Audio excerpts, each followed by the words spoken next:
your philosophy is on friendships. Hanato, we're going to Mm. start with you.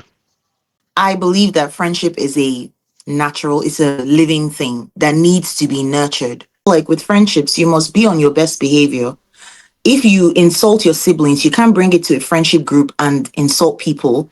You have to be intentional. You have to care enough. You have to listen. Even little things like interrupting people when they speak. If you can't help it, you excuse yourself. You're like, "Oh, I'm so sorry I did that." But carry on. I want to hear what you have to say. You know? So my philosophy is friendships, I keep saying natural. It's a living thing and it must be nurtured. You have to water it like you do with every other relationship. But what do you think? I see you're nodding. I feel like you're in alignment. Yeah, I agree with like the premise of what she said in that, like you can't just wing your relationships. And I think that this was not something we were generally like brought up on where it's like, oh, like X amount of intentionality is required in every relationship. Sure, there was always general etiquette and decorum in our upbringing, right? But I think most of it was like obedience centered, and it wasn't necessarily to the point of teaching like foundations in how to like build and preserve relationships. So my general philosophy on this would be that friendship is the backbone to community, in that, friendships are like a huge part of your experience. And it's, I think, one of the parts that reflects your sense of choice, beliefs, and belonging the most, because these are people that you handpick based on personal preference and alignment.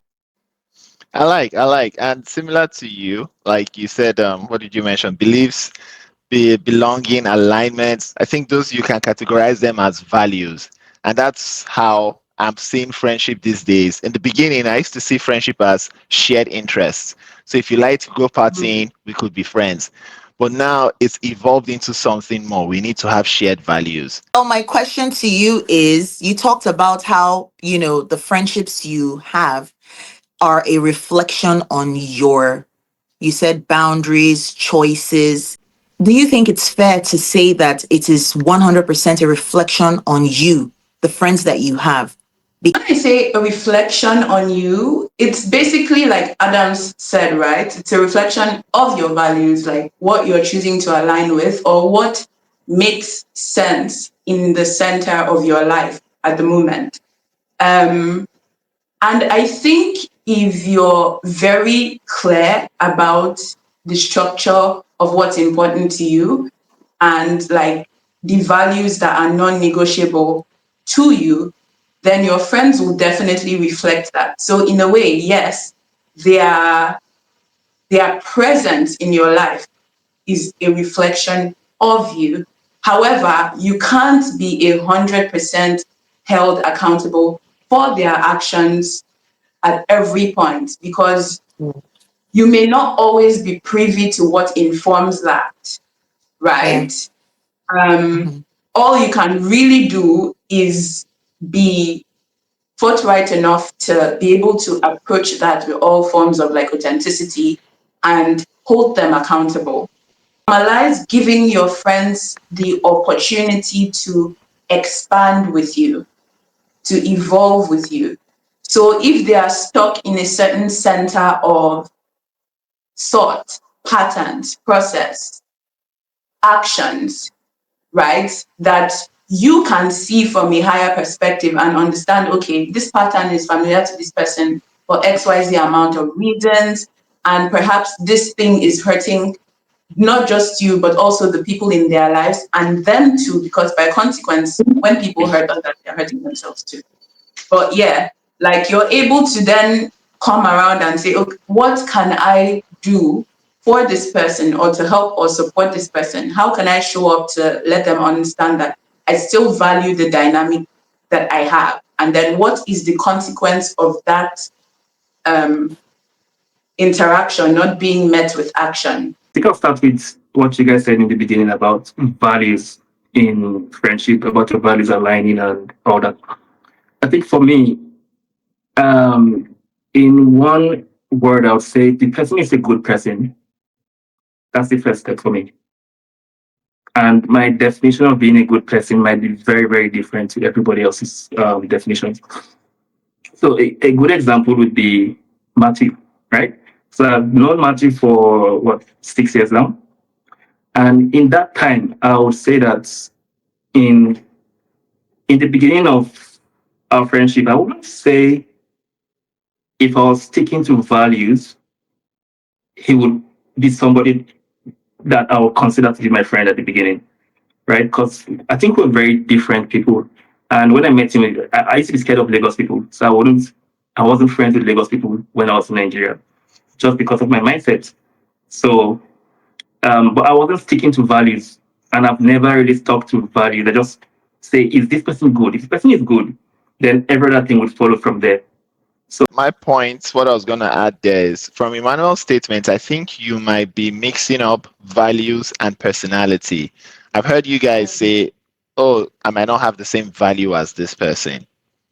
I think or I might be mistaken, but my understanding of values are things like respect, ambition, growth mindset. And I think we Self-reflection. Do you know that not a lot of people are capable of that? They're not capable to like look inward and ask, is it about how he said it, or is it about how I feel about how he said it? So is it a he problem or a me problem?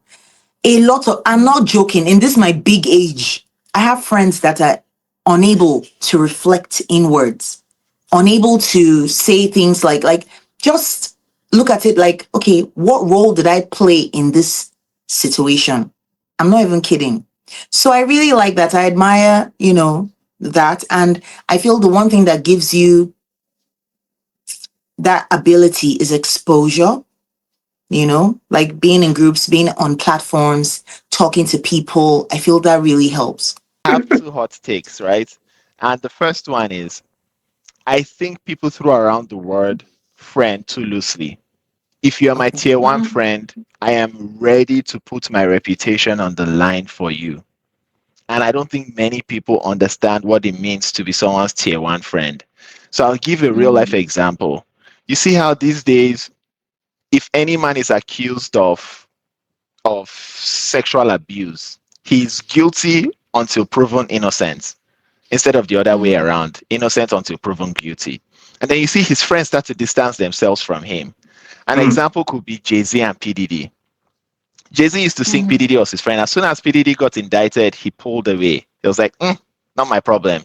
Now, God maybe. forbid, if Emmanuel was accused of something, until I see undeniable proof, I am willing to put my reputation on the line to say, Emmanuel will not do that type of thing. Emmanuel is my guy.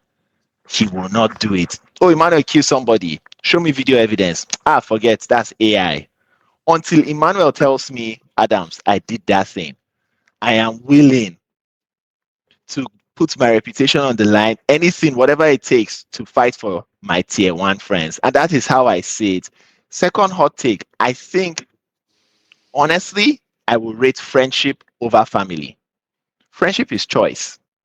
Family is, I don't know the word, it's toleration. It's just, it is what it is. You didn't really choose them. So if I'm choosing you as my friend, it's a very, very, very intentional decision.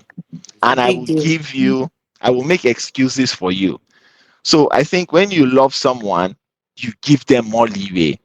All of you on this call can do way more for me, and I will turn a blind eye and I'll make excuses in my head and whatnot. Then another person will do it and I'm like, you've crossed my boundary, fuck off. You guys can match my boundary, do dance garala on my boundary a few times, but at least I'll still try. So long as there's glimmer of hope or a glimpse of hope, I will try to, reel us back So, to but where you we were. see, despite the fact that you're saying this, nobody on this call wants to dance galala on your boundaries because we love you. That's just the truth. Nobody here wants to test you or, see, oh, let me take advantage of Adams. Nobody wants to do that.